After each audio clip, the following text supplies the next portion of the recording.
दोस्तों अब हम एक और स्ट्रेटेजी को डिस्कस कर लेते हैं। यहाँ बेयर कॉल स्प्रेड स्ट्रेटेजी की बात हो रही है।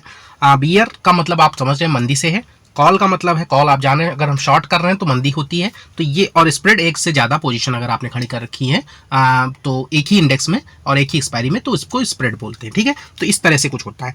अभी हम इसको जान लेते हैं क्या होता है इसमें। जैसे अभी हमने पहले जो भी स्ट्रेटेजीज दी है, बुल कॉल स्प्रेड है, बियर कॉल स्प्रेड है, बियर पुट स्प्रेड है, उसमें हम क्या करते थे, ओटीएम की जो होती थी कॉल उसको हम लोग बाई करते थे, एटीएम की बाई करते थे और ओटीएम सेल करते थे। अब इसमें जस्ट उल्टा हो जाएगा दोस्तों, कुछ भी मुश्किल नहीं है, आराम से समझ लीजिए।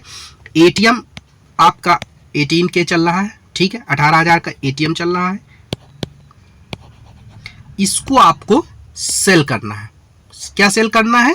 इसकी कॉल को सेल करना है, सी को सेल करना है, ठीक है, सी सेल करना है। और फिर इससे ओटीएम चले जाना है, कॉल के साइड में ओटीएम चले जाना है। यानी कि आपका 18,000 लगभग 200 रुपए का, मान लीजिए आप 200 पॉइंट का स्प्रेड बनाते हैं तो 18,200 का ओटीएम आपको बाई कर लेना है। ठीक है दोस्तों, इजी है ना, कोई मुश्किल नहीं है। अभी एट द मनी पे आपको सेल करना है और ओटीएम पे आपको बाई करना है। ठीक है, ये हो जाता है आपका बियर कॉल स्प्रेड। ठीक है, और इसमें क्या होगा दोस्तों, कैसे प्रॉफिट हो, कैसे होगा, एक लिमिटेड अमाउंट में आपको प्रॉफिट होगा। मतलब आप जब इसको अपने क्या नाम है, जो मैंने बताया था ना कि ब्रोकर आपके प्लेटफॉर्म पे कुछ देते हैं या कुछ जो है वेबसाइट होती हैं फ्री वाली और पेड वाली, उनमें जब आप ये स्ट्रेटेजी को अपने डालेंगे तो वो डिफाइन आपको दिखा देंगे कितने पॉइंट जाने पे निफ्टी आपको फायदा होगा और कितने पॉइंट नीचे आने पे नुकसान होगा। एक लिमिटेड रिस्क है इसमें, लिमिटेड प्रॉफिट है और लिमिटेड ही जो है क्या नाम है आपका लॉस भी है।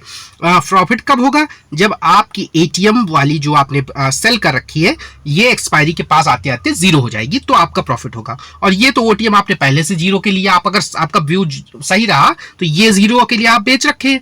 ये आप इसलिए इंश्योरेंस की तरह से एक उसको ले रखे हैं कि हेज कर रखे हैं कि अगर मेरा डायरेक्शन ये वाला गलत हो गया तो ये वाला काम आ जाए।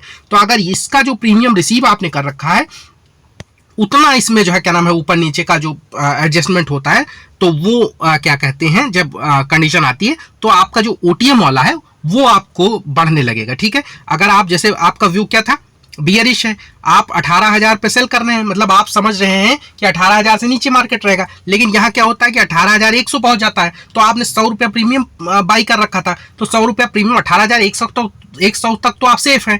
लेकिन 18,100 से जैसे मार्केट बढ़ने लगे तो यहाँ पे आप जो 200 रुपए वाला ये आप लेके रखे हैं ये भी बढ़ने लगेगा, तो इन दोनों की पोजीशन आपकी एक दूसरे से हैज हो जाएगी। तो इसी को हैजिंग कहते हैं दोस्तों। अब ये आराम से आपको समझ में आके गया होगा। अब मैं इसका उल्टा बता देता हूं तो वो भी देख लीजिए, इसी तरह है, कोई उसमें दिक्कत नहीं है।